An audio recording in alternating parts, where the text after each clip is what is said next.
کہ جو وہ نبی بھیجا گیا ہے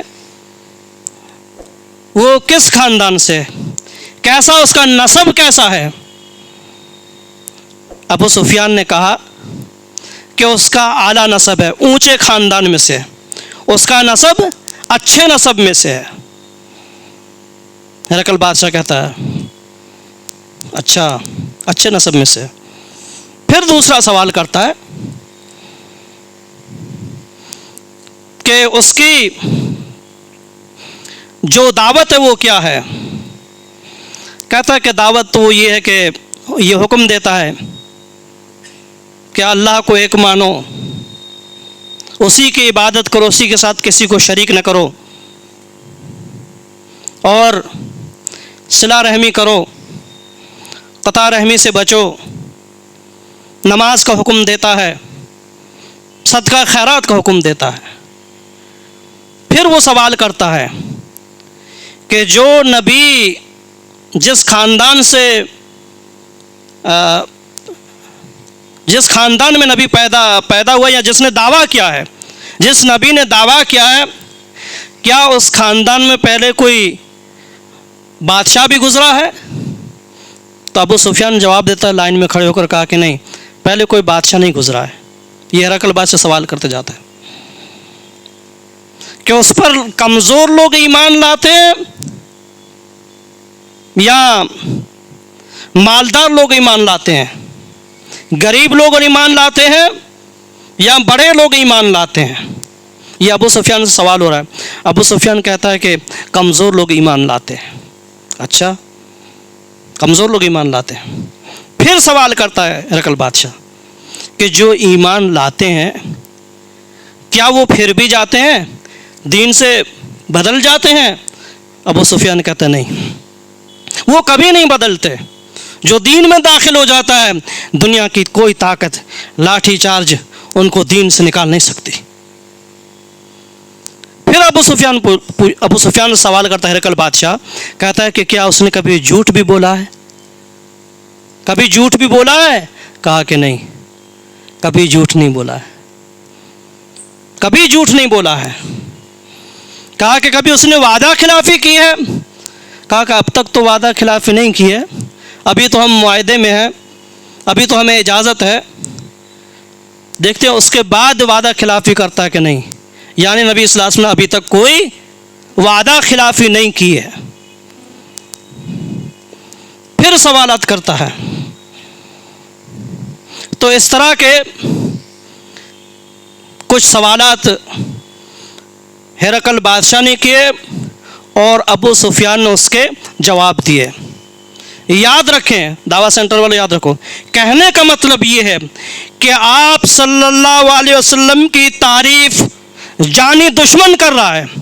ابو سفیان اس وقت مسلمان نہیں ہوا تھا، لیکن کہتا ہے کہ ہم ساری زندگی نبی صلی اللہ علیہ وسلم کے ساتھ رہے، 50 سال تک ہم نے کبھی اس کو جھوٹ بولتے ہوئے نہیں دیکھا۔ دونوں دشمن ہیں۔ ہرقل بادشاہ بھی مسلمان نہیں ہے، ابو سفیان بھی مسلمان نہیں ہوا ہے، لیکن جتنے سوالات کیے ابو سفیان نے اس کی تعریف کی، ایک بھی نبی صلی اللہ علیہ وسلم کے خلاف غلط نہیں بولا۔ جب تمام سوالات پوچھ لیے تو ہرقل بادشاہ پھر ان سوالات کو دہراتا، اپنے ترجمان کو اٹھاتا ہے کہ ان کو بتاؤ جو میں نے سوال کیے ہیں۔ ہرقل بادشاہ مسلمان نہیں ہے، ابو سفیان بھی مسلمان نہیں ہے، اور وہاں ابھی تک کوئی عالم اور فاضل وہاں پہنچا نہیں دعوت تبلیغ کے لیے۔ ہاں، نبی صلی اللہ علیہ وسلم کا خط پہنچا ہے۔ کہنے کا مطلب یہ ہے کہ دین اور ایمان کی روشنی ہوتی ہے، جو اسلام کی روشنی ہوتی ہے، وہ کسی کی محتاج نہیں ہے، کہیں پر بھی اللہ رب العالمین اس کو پھوٹ پڑتی ہے۔ وہ دین ایک سونا ہے، کسی کی محتاج نہیں ہے۔ اللہ رب العالمین جہاں چاہے کسی ملک میں ایک مسلمان بھی نہ ہو، وہ ہزاروں لاکھوں مسلمان ہو جائیں، کوئی آدمی گیا بھی نہ ہو۔ تو ہمیں صرف دعوت کا کام کرنا ہے، ہمیں رزلٹ نہیں دیکھنا ہے، رزلٹ اللہ رب العالمین پر چھوڑ دینا ہے۔ اب ہرقل بادشاہ کو جو ترجمان وہ کہتا ہے کہ سب سے پہلے میں نے سوال کیا کہ جو نبی نبوت کا جو دعویٰ کرتا ہے وہ کس خاندان میں سے ہے؟ تو ابو سفیان تم نے کہا کہ وہ اچھے خاندان میں سے تھے. تو یاد رکھیں نبی اچھے خاندان میں ہی بھیجا جاتا ہے. گویا ہرقل بادشاہ یہ تسلیم کر رہا ہے, آپ کی نبوت کا اقرار کر رہا ہے, آپ کی تعریف کر رہا ہے کہ بے شک نبی اچھے خاندانوں میں بھیجے جاتے ہیں, اور نبی یقیناً وہ اچھے خاندان میں سے ہے. یہ گواہی دے رہا ہے, دشمن گواہی دے رہا ہے, وہاں کوئی مسلمان نہیں ہے. ابو سفیان میں نے تم سے دوسرا سوال کیا تھا کہ اس کے جو ماننے والے ہیں, جو لوگ ایمان لاتے ہیں, وہ کمزور لوگ ایمان لاتے ہیں یا بڑے شرفا لوگ ایمان لاتے ہیں؟ ابو سفیان تم نے کہا کہ کمزور لوگ ایمان لاتے ہیں. یاد رکھیں نبیوں پر ایمان لانے والے کمزور ہی ہوتے ہیں. کمزور لوگ ہی دین کو مضبوط پکڑتے ہیں, دین کا کام کرتے ہیں. یہ جواب کون دے رہا ہے؟ ہرقل بادشاہ, جو روم کا بادشاہ ہے اور نبی صلی اللہ علیہ وسلم کا دشمن ہے, ابھی ایمان نہیں لایا, لیکن ساری باتیں کوٹ کر کے بتا رہا ہے کہ نبی کی یہ صفات ہوتی ہے, نبی کی تعریف ہو رہی ہے. وہاں کوئی مسلمان نبی نہیں پہنچا ہے. ابو سفیان بھی مسلمان نہیں ہے. پھر اس کو کہتا ہے کہ میں نے کہا تم سے سوال کیا, ہرقل بادشاہ خود سوالات دور ہے, میں نے تم سے سوال کیا کہ دین پر جو لوگ جڑ جاتے ہیں کیا وہ کبھی بدل بھی جاتے ہیں؟ تم نے کہا کہ نہیں, وہ دین سے کبھی پھرتے نہیں ہیں, وہ دین سے کبھی پھرتے نہیں ہیں. کہا کہ یہی ایمان کی چاشنی ہوتی ہے, یہی ایمان کی حلاوت ہوتی ہے.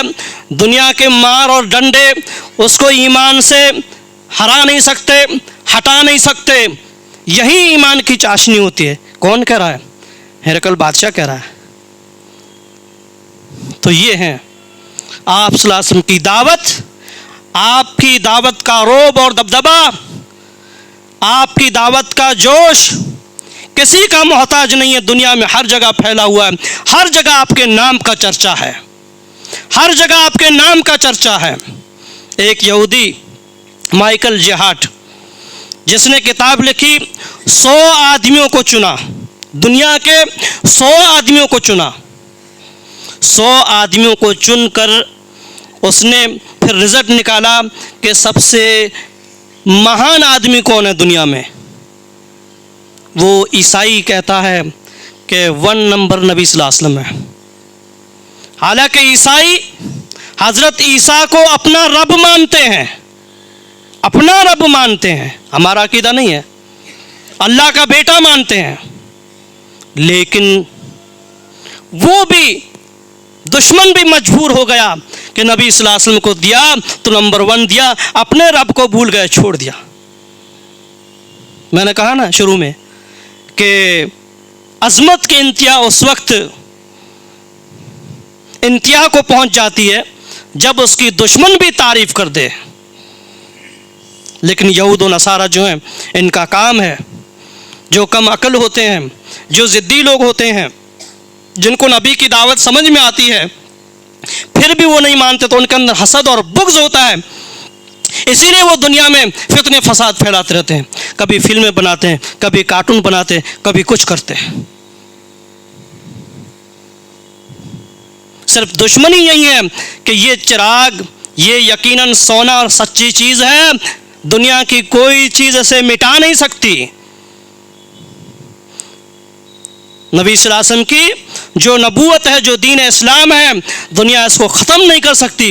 پھر وہ چڑچڑے میں پاگل ہو جاتے ہیں, پھر ایسی حرکات کرتے ہیں, دنیا میں فتن و فساد پھیلاتے ہیں, مسلمانوں سے کھلواڑ کرتے ہیں. تو یہ ہے نبی صلی اللہ علیہ وسلم کی دعوت. آپ کی دعوت روم کے محل میں گونجی. ہرقل بادشاہ کہتا ہے کہ ابو سفیان تم کیا کر رہے ہو؟ ابو سفیان تم کیا کر رہے ہو؟ ہرقل کہہ رہا ہے ارے اگر میں وہاں ہوتا تو نبی کے قدم دھوتا, نبی کے قدموں میں بیٹھ کر اس کے قدم دھوتا. یہ بادشاہ کہہ رہا روم کا, دشمن ہے, ابھی ایمان نہیں لایا ہے. ارے تم تو بے قدرے ہو, عرب کے ہو کر ایمان نہیں لائے ہو. میں اگر وہاں تک پہنچ جاتا تو نبی کے قدموں کو دھوتا, میں نبی کا چاکر اور غلام بن کر زندگی گزارتا.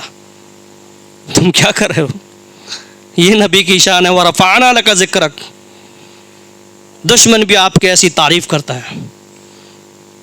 ابو سفیان کہتا ہے پھر سب لوگ بیٹھے ہوئے تھے, پورا ایوان بھرا ہوا تھا جیسے آپ ہم بیٹھے ہوئے ہیں, لیکن وہ تو بڑے رئیس لوگ بیٹھے ہوئے تھے, دنیا کے بڑے پہنچے ہوئے چنے چنے لوگ بیٹھے ہوئے تھے وہاں پر, جہاں یہ باتیں گفتگو اور سوال جواب ہو رہے ہیں. عظیم روم جو بادشاہ تھا وہ حکمت والا تھا, دانا آدمی تھا, صحیح باتوں کو وہ تسلیم کرتا تھا. نبی صلی اللہ علیہ وسلم نے بھی جب اس کی طرف خط لکھا تو اس کی تعریف کی کہ یہ خط بھیجا جا رہا عظیم الروم, یعنی روم کا جو عظیم جو لیڈر مین آدمی, بڑا آدمی ہے. اس طرح کے آپ صلی اللہ علیہ وسلم نے اس کی تعریف کے ایسے الفاظ لکھے. تو یہ طریقہ ہے کہ آپ کسی کو دعوت دینا چاہتے ہو تو آپ اس کو میٹھے الفاظ سے, اچھے الفاظ اس کے آپ پکاریں, اچھے القاب سے پکاریں, اچھا لقب دیں. پیارے نبی صلی اللہ علیہ وسلم نے اس کو عظیم الروم لکھا, روم کا عظیم لیڈر, عظیم بادشاہ. پھر آپ صلی اللہ علیہ وسلم نے بسم اللہ کہہ کر خط لکھا. آج مسلمان کیا لکھتے ہیں؟ 786.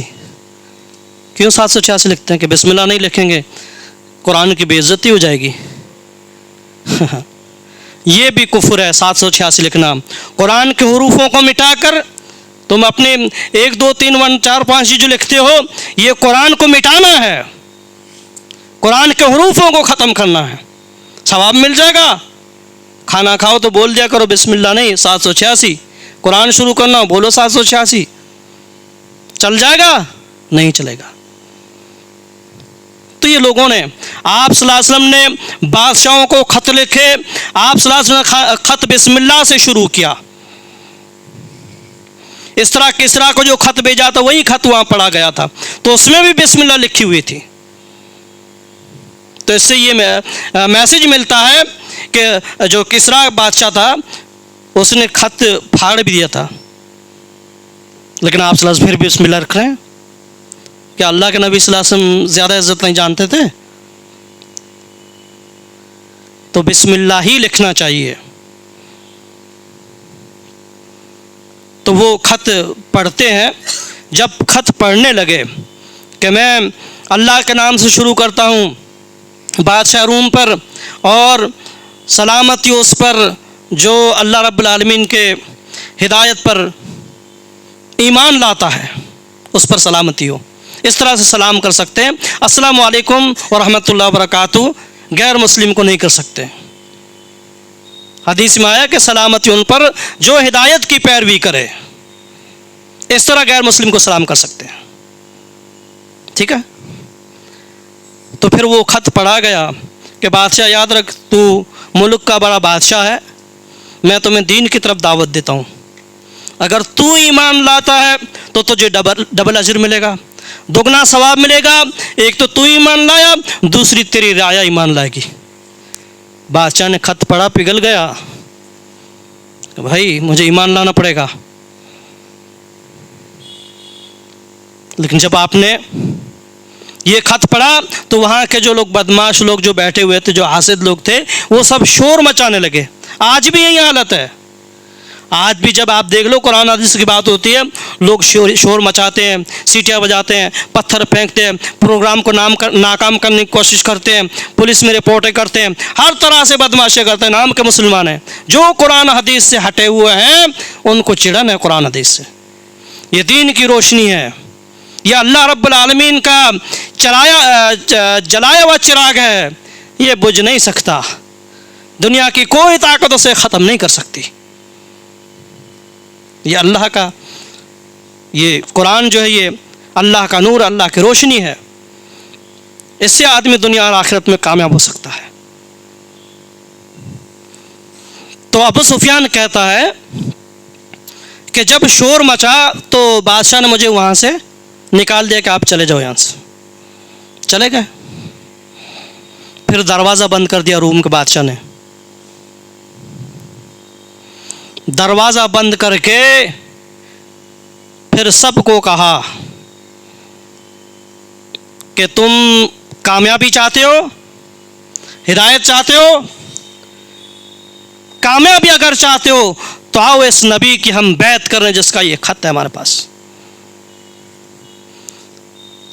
حدیث میں آیا ہے کہ جس طرح جنگلی گدھے بھاگتے ہیں سب اس طرح بھاگنے لگے بادشاہ کی بات سن کر. انہوں نے بات کو پسند نہیں کیا, سب بھاگنے لگے. دیکھا دروازے بند ہے. بادشاہ پھر بدل گیا, کہا کہ دیکھیے میں تو مذاق کر رہا تھا, میں ایمان لانا نہیں چاہتا ہوں, میں تو مذاق کر رہا تھا اور تم لوگ واپس آ جاؤ, میں تمہیں آزما رہا تھا کہ تم کتنے مضبوط ہو.